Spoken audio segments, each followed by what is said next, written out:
महाराष्ट्र रे उद्धव सेना दुई भाग रे विभक्त होईची। आज 6 जन सांसद उद्धव सेना छाड़ी आउ 3 जन सांसद उद्धव पाखरे रहिबे, उद्धव ठाकरे पाखरे रहिबे। आपण जानिचंती जे किछि वर्ष तळे केउ भली भाबरे शिवसेना दुई भाग रे विभक्त होइतिला।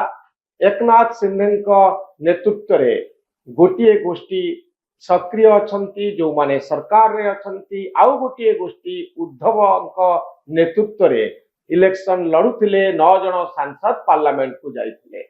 आज 6 जन सांसद उद्धव ठाकरे को छाड़िले। आपण पूर्व जानिचंती 60 जन विधायक तृणमूल कांग्रेस रु बाहरी स्वतंत्र गोष्ठी भाव रे परिचय देवा पई दाबी करूचंती। 20 जन सांसद ममता बनर्जी ठारू अलगा हेई एक नुआ गोष्ठी रे परिणत होइचंती एवं गोटिए नुआ पार्टी रे मर्ज करिसंती। कहा जाउची आगकू आहुरी व्यापक परिवर्तन आसुची। एनसीपी शरद पवार एनसीपी मध्य दुई भाग रे विभक्त हवा पई जाउची।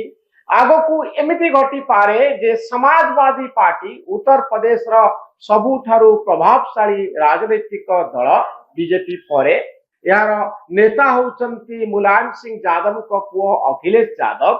ए पार्टी रे मध्य एक बड़ धरणर विभाजन घटी पारे।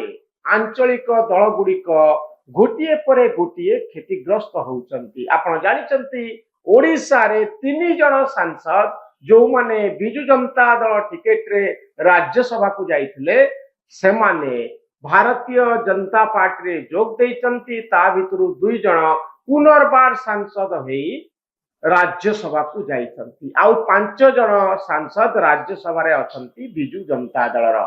आगो बीजेडी रो कोन हबो केही जानि नाहंती। आंचलिक दलर नेतृत्व नेउचंती नवीन पटनायक। आंचलिक दलर नेतृत्व नेउचंती ममता बनर्जी। आंचलिक दलर नेता होचंती स्टालिन डीएमके नेता। आंचलिक दलर नेता होचंती शिवसेना दुई भाग रे विभक्त होइथिबा एकनाथ शिंदे कोंतु बा उद्धव ठाकरे कोंतु।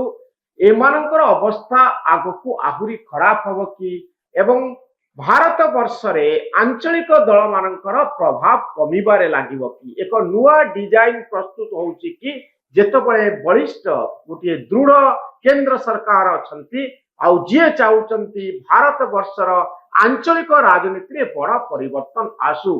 आंचलिक राजनीति रे को माने अछंती बेसिकली गोटे गोटे परिवार सक्रिय अछंती।